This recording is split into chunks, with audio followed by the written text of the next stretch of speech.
Bueno, de acuerdo. La primera pregunta es en relación a qué son las enfermedades neurológicas. Este es un tema bastante general, digamos, todo lo que se trata de las enfermedades del sistema nervioso que se divide en central y periférico.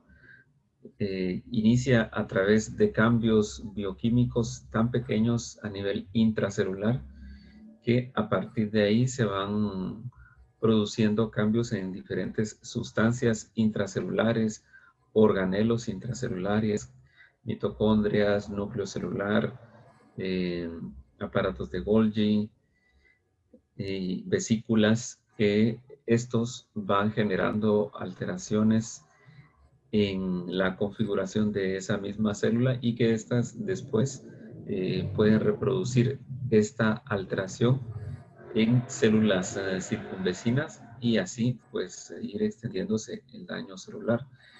Esta respuesta eh, a nivel intracelular se da no únicamente como algo aislado, sino que esto es algo que tiene relación con otras células, de manera tal que toda la información que ya va llegando al sistema nervioso central, que incluye tanto el encéfalo, donde está cerebro, cerebelo, médula espinal, toda la información que va llegando al sistema nervioso central es información que viene tanto del medio interno como del medio externo. Entonces, esa conducción de comunicación se va canalizando a través de los distintos receptores y de ahí se dirige hacia el sistema nervioso central. Hay regiones donde se interpreta esta información y luego también a partir de esa interpretación de la información de tanto el medio interno como del medio externo va generando una respuesta que va dirigida nuevamente hacia ese medio interno y el medio externo. El medio interno es todo lo que es el cuerpo humano, ¿verdad? Diferente del cerebro, aunque también hay células cerebrales del sistema nervioso central que reciben información de otras células del mismo sistema nervioso central, reciben información de otras regiones corporales fuera del sistema nervioso, como podríamos decir, por ejemplo, hígado, riñones, corazón, extremidades, etcétera. Pero también en una tercera un tercer grupo de recepción de información se encontraría el medio externo. Entonces, esa información que se capta del exterior, pues se va conduciendo hacia el sistema nervioso central y aquí es donde se discrimina si la información que se recibe es una información que produce o que debe producir una respuesta de una determinada naturaleza. Si la respuesta es positiva, es buena, por ejemplo, el escuchar a través del canal auditivo una información saludable, buena, grata, eso va a generar cambios, digamos, se va a conducir hacia las regiones corticales, se va a realizar una interpretación y si la noticia es grata, pues entonces eso va a reproducir una sensación de bienestar, de agrado, de placer y esto puede también generar cambios en el resto del cuerpo humano, que puede ser una regulación de la frecuencia cardíaca, una regulación de la presión arterial, una respiración más profunda y más agradable, porque se interpretó como que esta información es positiva, es sana, es saludable y es agradable. Sí, esa es la interpretación. O sea, es decir, que hay dos partes donde podemos nosotros todavía definir si esa información va a tener una respuesta positiva dentro de nuestro cerebro. Una, propiamente la información que puede ser buena o puede ser una información desagradable, pero también, aunque esa información fuera desagradable, entrara a través del canal auditivo, por ejemplo, del oído, o si entrara a través del canal visual, entonces aunque esa información sea desagradable, por ejemplo, ver un accidente, por ejemplo, es una información desagradable y eso puede impresionarnos. Entonces, a pesar de eso, todavía existe la otra región, que es esta de la que hablábamos, que es el lugar donde se interpreta la información. Y aunque esta información pueda no ser necesariamente agradable, se puede interpretar como algo que, digamos, uno puede manejar de una manera positiva. Digamos, si por ejemplo el accidente fuera de otras personas, uno podría interpretar y actuar en consecuencia no solo al temor, al desagrado, al miedo, a la angustia, sino que uno puede interpretar, analizar y definir, actuar en función de un servicio que uno pudiera prestar.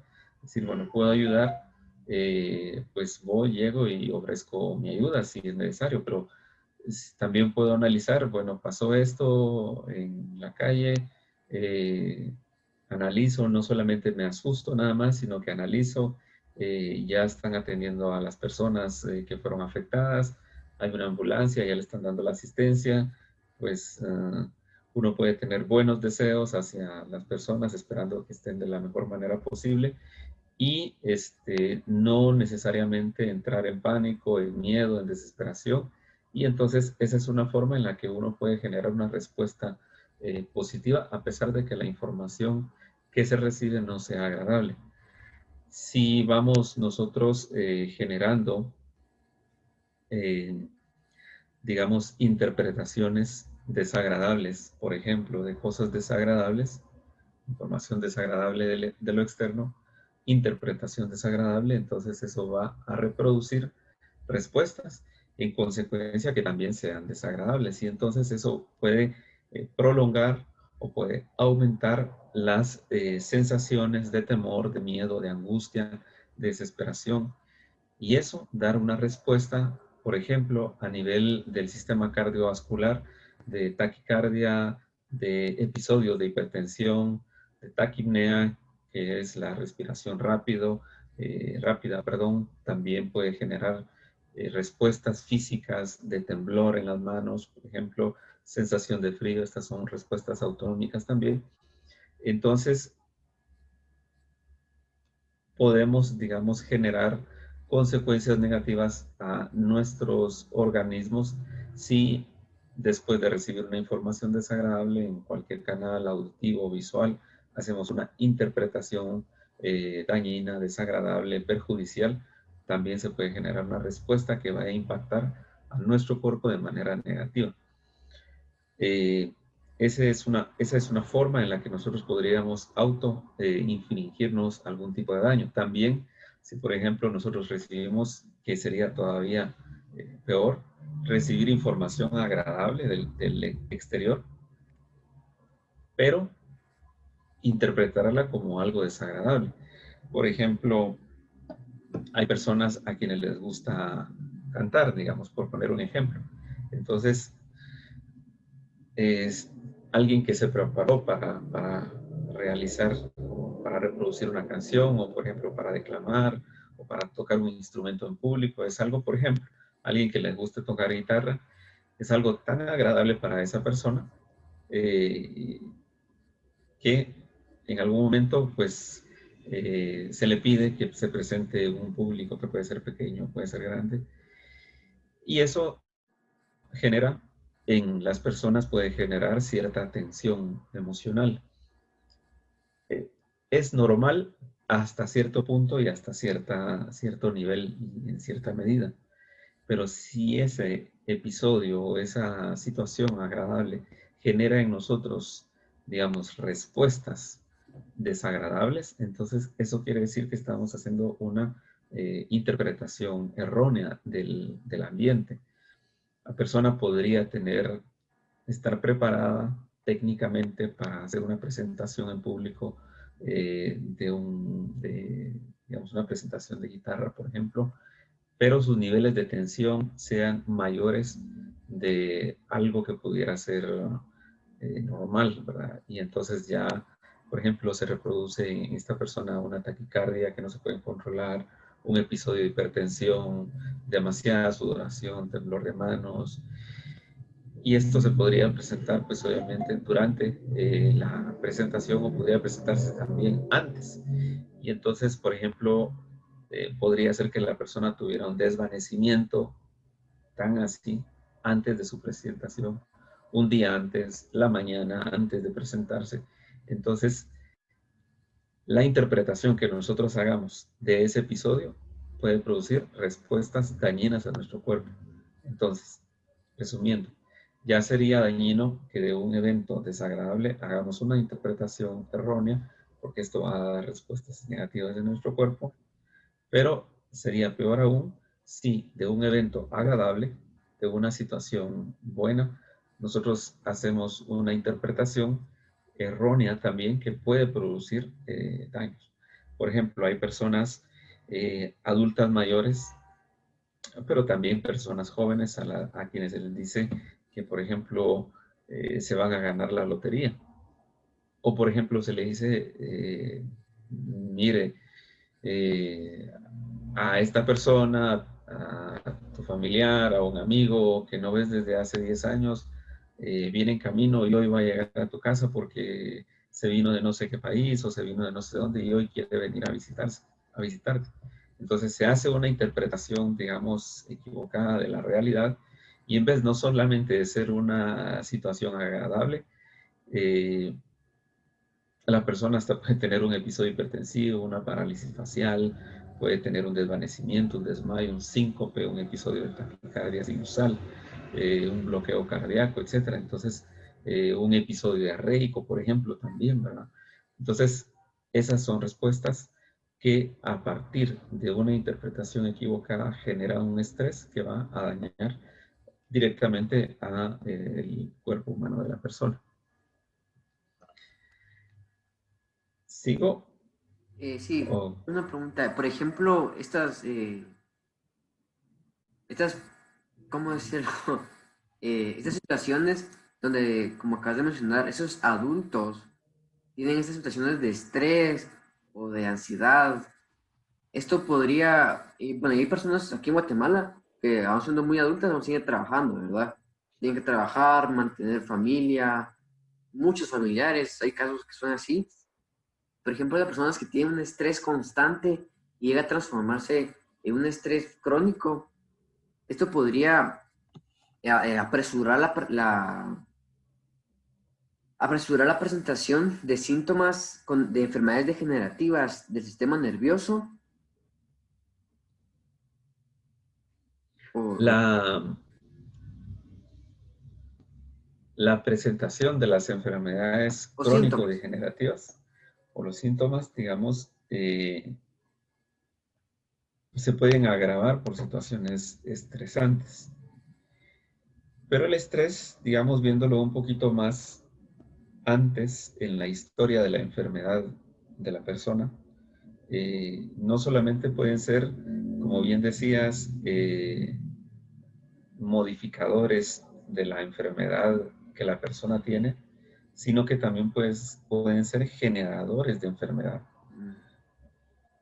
De hecho, se dice que algunos elementos estresantes son los que van reproduciendo cambios bioquímicos a nivel de neurotransmisores, a nivel de sustancias bioquímicas, que van a producir respuestas corporales que no solamente, digamos, se presentan a veces en eventos, digamos, agudos, sino que la cronicidad y la periodicidad de esos episodios se van reproduciendo de tal manera que producen la enfermedad crónico, crónica y o degenerativa. Por ejemplo, en el caso de la hipertensión arterial, digamos, la persona va teniendo eventos estresantes que no logra interpretar adecuadamente. Por ejemplo, la persona hoy se asusta porque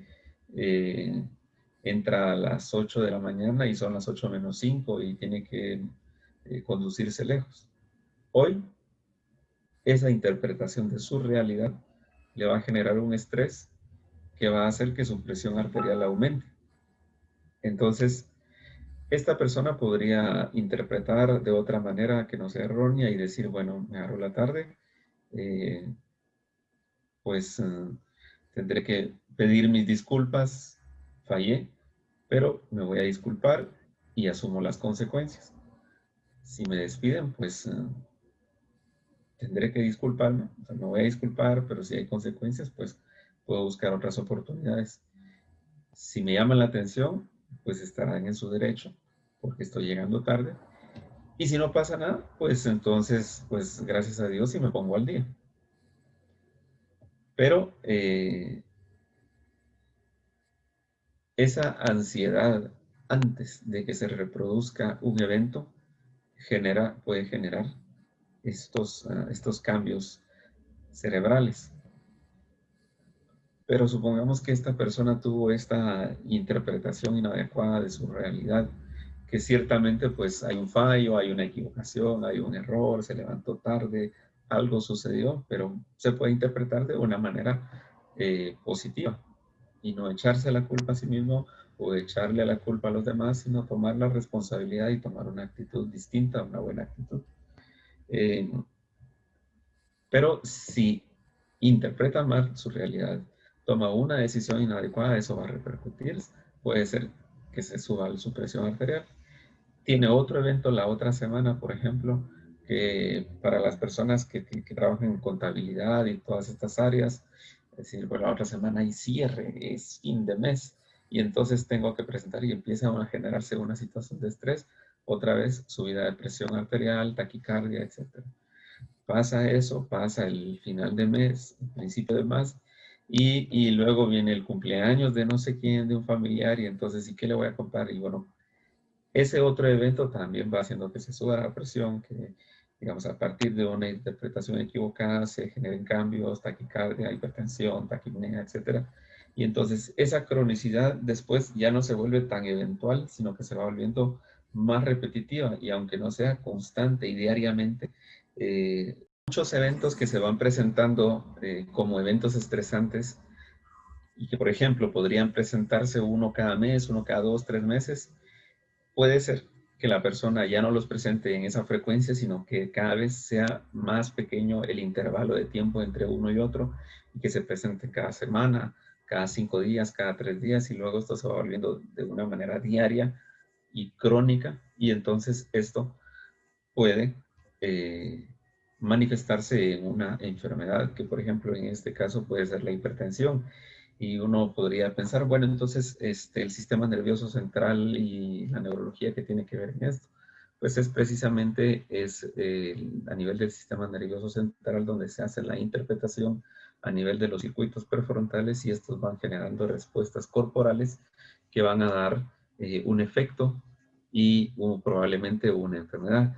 Desde luego que también hay enfermedades que van a verse afectadas probablemente en su inicio, pero probablemente en la evolución de la enfermedad propiamente neurológicas, como una esclerosis múltiple, por ejemplo, una neuropatía periférica, una parálisis facial, por ejemplo.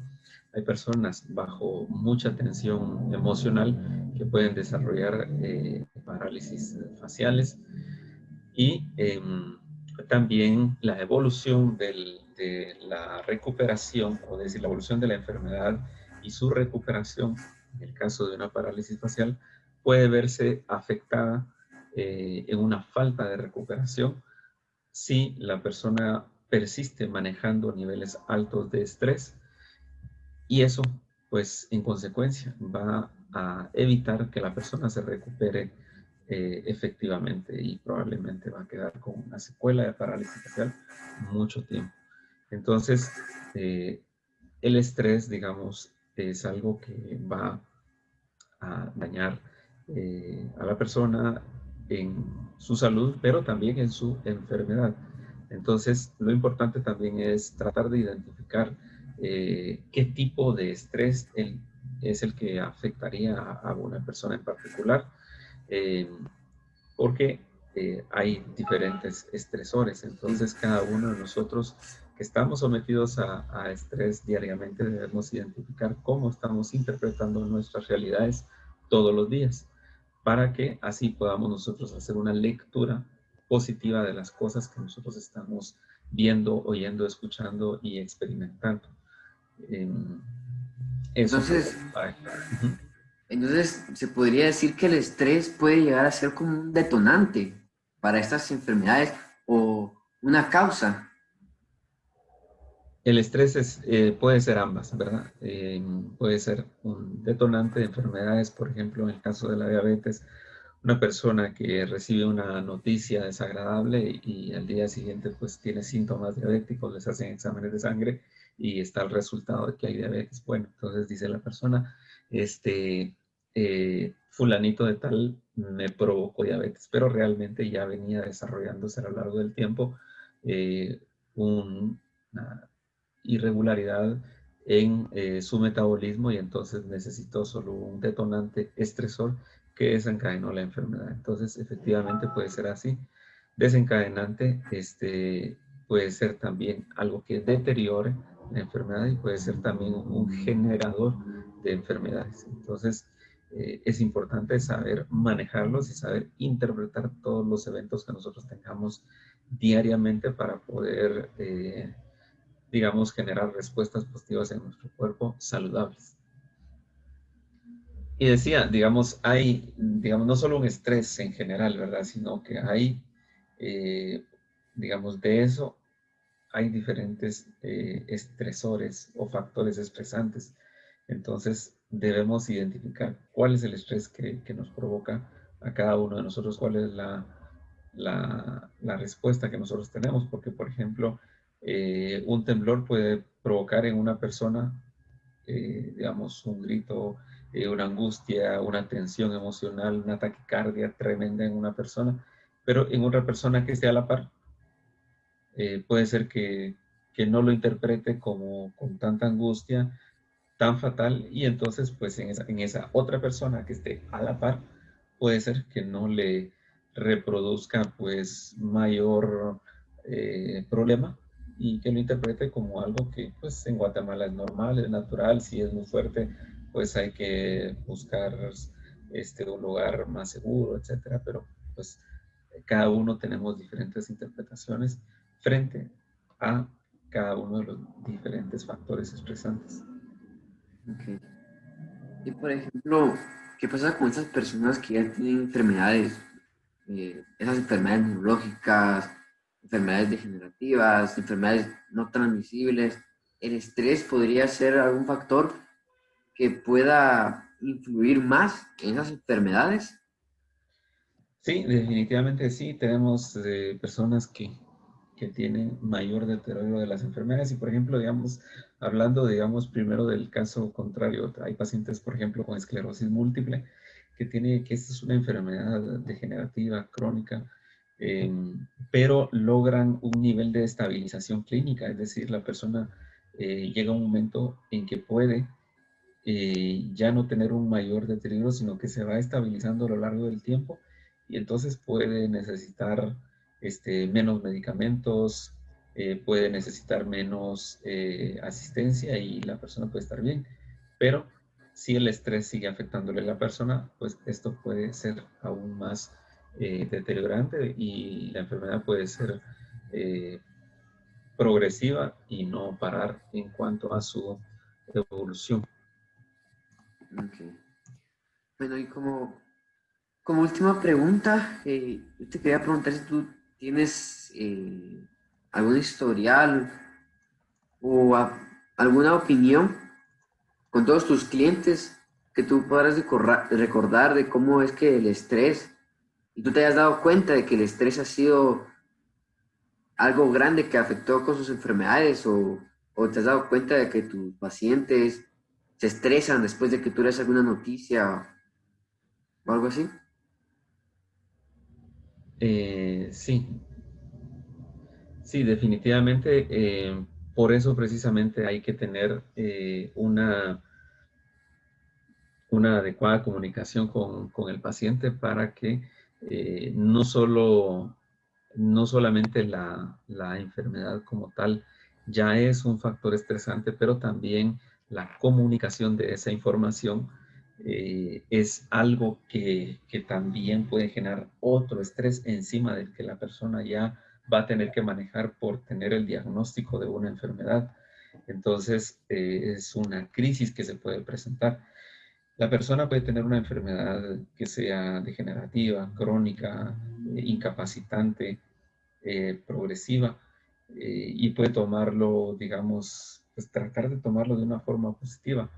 Pero si, por ejemplo, nosotros como médicos en general, y desde luego en el caso de los neurólogos, si nosotros comunicamos un diagnóstico al paciente de una manera que sea dañina, que reproduzca temor, pues la persona lo puede tomar muy mal, y esto puede ser todavía peor, ¿verdad? Puede ser algo que en la persona genere mucha tensión y llegue a creer que realmente le va a ir muy mal, y no necesariamente es así, ¿no? Bueno, gracias.